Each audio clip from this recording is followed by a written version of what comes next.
the truck, and let's recap what has happened within the past week. Last time I talked to y'all, for real, it was, I believe, I was picking up a load in Illinois to go back to Georgia. But now that some days has gone by and I had some home time to just decompress. At Covenant, every 1 week you run, you accrue 1 day off. So I took my 3 days off, and I'm back on the truck as of yesterday. And we're going to get into that. Why am I in the truck? It's not rolling. So that day, that load, I went through Kentucky. Yeah, went through Kentucky with some heavy winds, for sure. We stopped at the yard to get some fuel because we were on our way to Georgia, and we have to pass Chattanooga in order to get to Georgia. So we said we're going to get some fuel. Bad mistake. Once we checked in at the gate, they said, oh, your DOT stickers are expired. So go into the expression bank, go get you a new one. It's going to be real quick, real easy. Okay, cool. We go there, go get it inspected, and they said, nope. Not only is something wrong with this, but there's also something wrong with your tractor and also your trailer. I was like, oh, okay. And it was like, this truck is not going nowhere. And mind you, we were on a load on our way to go to Georgia. We had another 150 miles to go.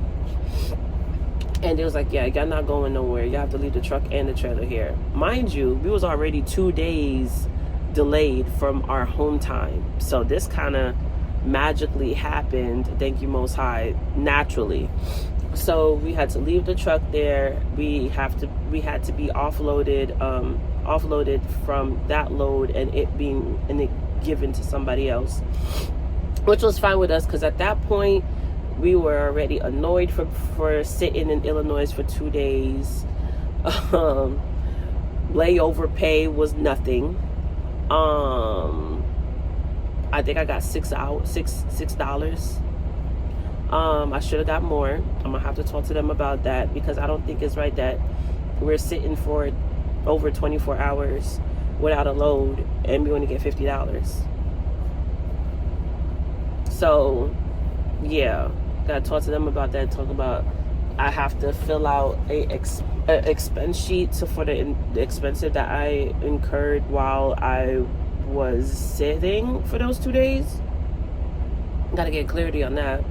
Now back to Covenant. So we were due to be back onto the truck on Wednesday by 10:30.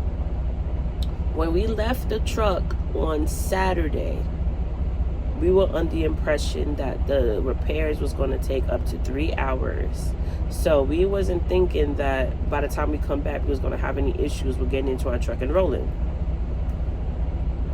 Surprise, surprise, right? We didn't get our truck back once we came onto the yard. So I was on my way to Chattanooga because I live in Georgia. A message come through that says that our truck is not going to be ready until 1500. I'm traveling, so it's 9 in the morning, and they telling us our truck is not going to be ready until 1500. So I turned back home. So I was like, hey, I called them. I was like, hey, I just seen this message. I just wanted to follow up to that this is accurate and that if I could just go ahead and come back later. They was just like, yeah, just come back later. All right, cool. So mind you, the truck was supposed to be done by 3 o'clock. It wasn't. I got here by 3:30 and the truck wasn't ready. I go to the shop. Hey guys, when you think this truck is going to be done? Oh, it's going to be ready by 4. Okay, cool. Come back by 4. Is the truck ready? No, the truck is not ready. We'll be ready by 5.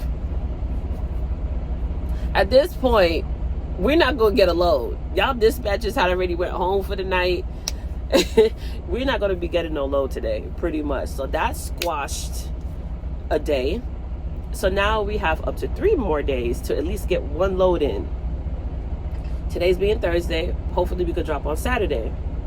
Now, this is really messing with the money.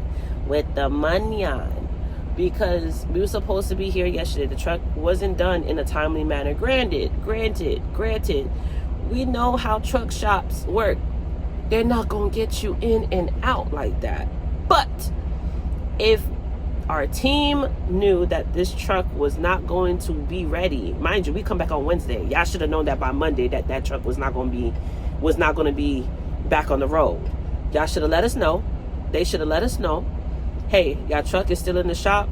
It's going to get done by an estimated 3 o'clock. Y'all go ahead and stay home an extra day until we get this resolved out and your truck is back on the yard. Okay, cool. Instead, we both came here, truck not ready, and expected to linger and hang around until it's ready. It's the lack of communication for me. It's the lack of communication for me. And it's like, yo, I understand things are not going to be sunshine and peachy in transportation. They never are, even in logistics.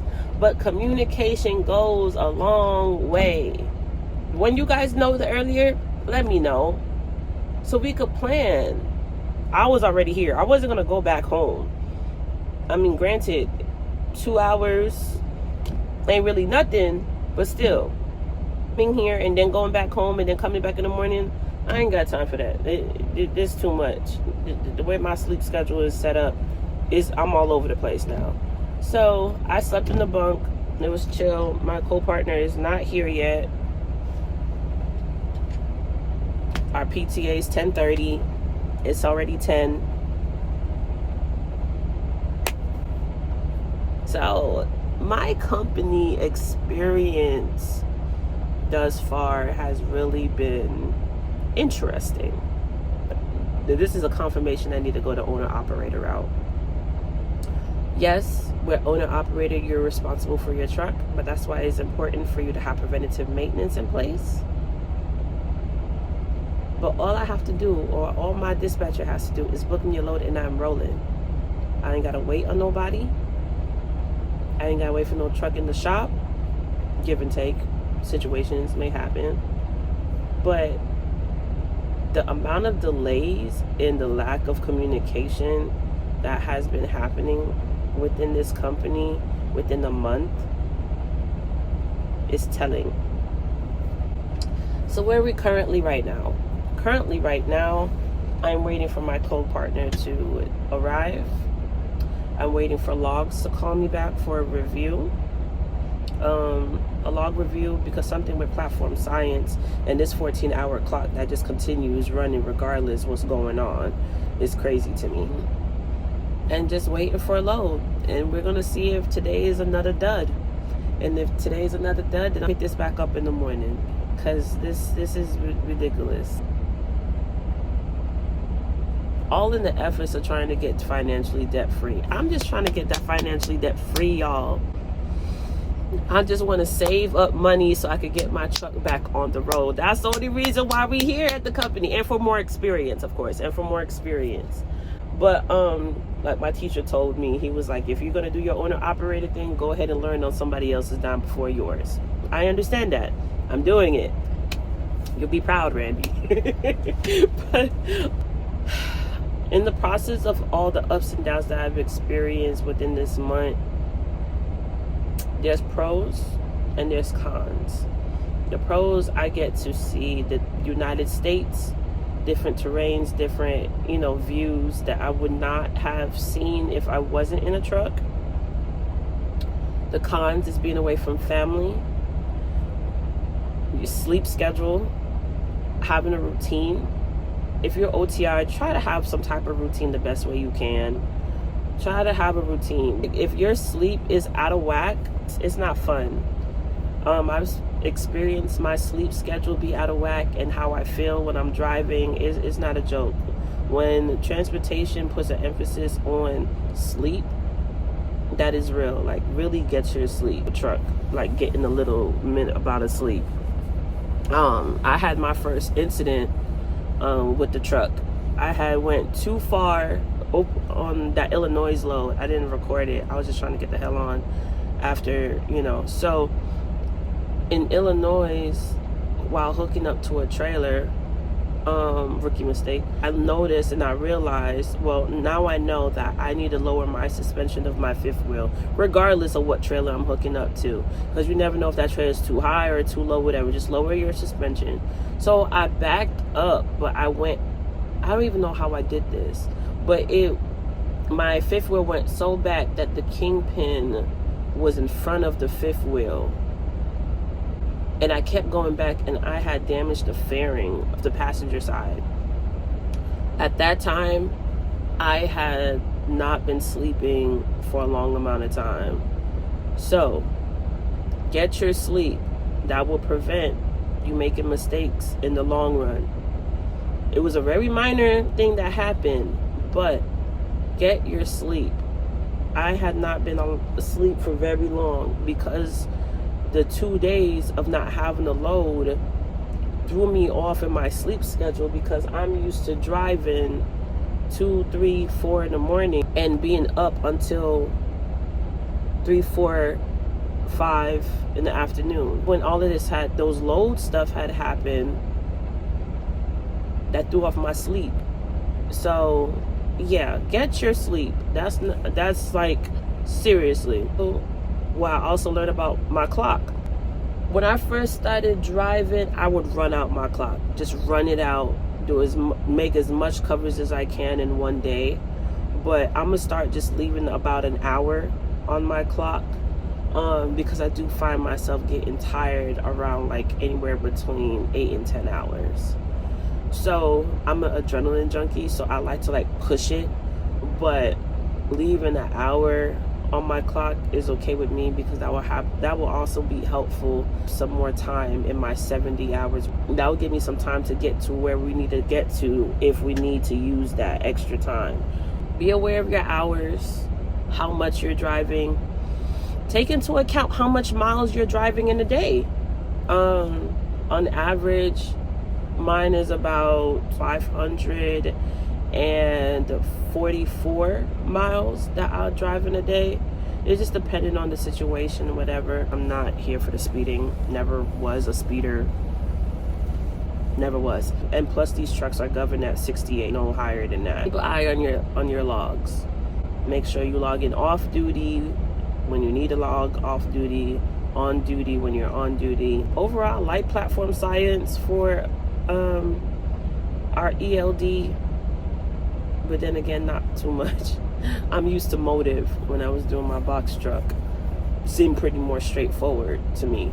And the way that you could edit, it's more user friendly than platform science. But so right now, just waiting for a load.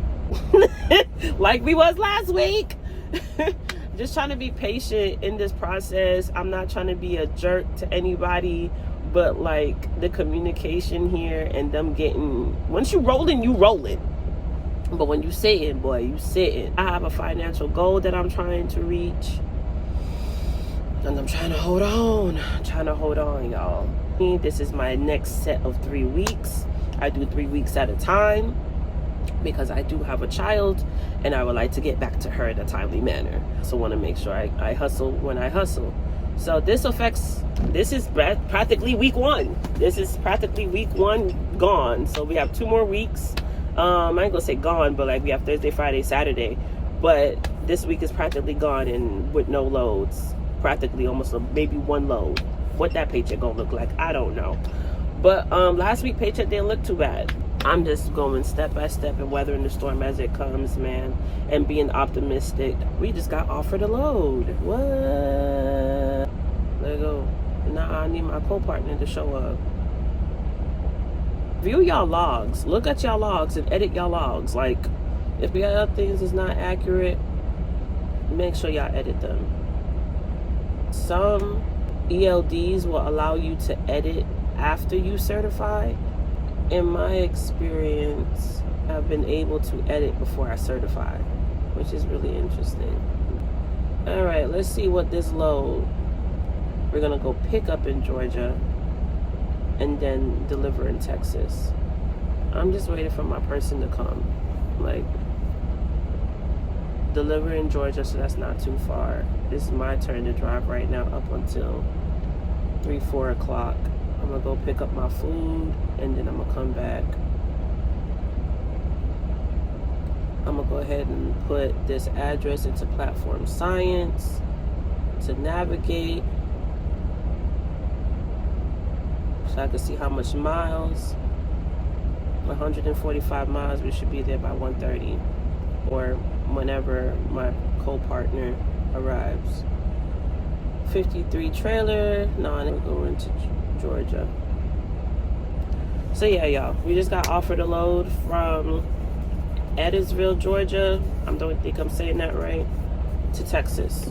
Most likely gonna send us back to the East Coast by the end of this week. I didn't see how much miles it was. 849 miles. So yeah, my question to y'all is, what do y'all like about my videos? What keeps y'all coming back? My whole premise here of this channel is to encourage you to achieve your dreams, whatever those dreams look like. Go for it, regardless if you're fearful of it. Fear is just an indicator that you should go towards it. We're human living a spiritual experience, and you cannot do this without being spiritual or being aware of what's going on around you. And entrepreneurship, we're trying to get this money to be financially secure and stable, and to pave the way for future generations. I know that's why I'm doing it, and this channel is an encouragement of that. I appreciate y'all for watching. I appreciate y'all for commenting. The community here on YouTube has been dope. I don't let the little negative things, you know, get to me, because I have in mind what I want to accomplish and what I need to get done, and what am I doing this for. Make sure you stay laser focused on your goal, on your dreams, and continue working on them every day. I went from dreaming about having a truck to having a truck, and now I want to still get on the road with my truck. But before I do that, I gotta have safety funds allocated towards that business, because if anything were to happen, I want to be able to foot the bill.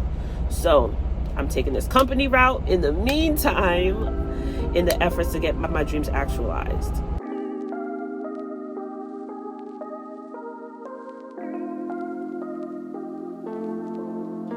Okay, y'all, I'm about to pick up a load at FedEx, which is so full cycle for me, considering I used to work here as a package handler, quality assurance, and as a driver, a courier driver, like a couple years ago. Like, so it's interesting to be picking up from a FedEx just on the semi side now. It's really interesting. This load is going from Missouri to Arizona.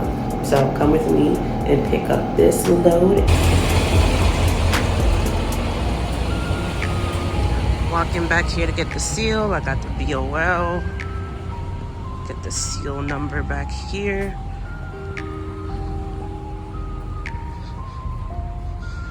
Even though I'm at a FedEx, we're picking up a Covenant trailer.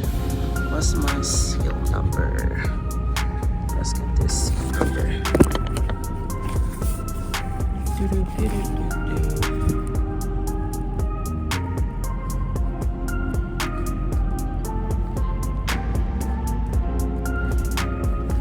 And we got it. Make sure that's right.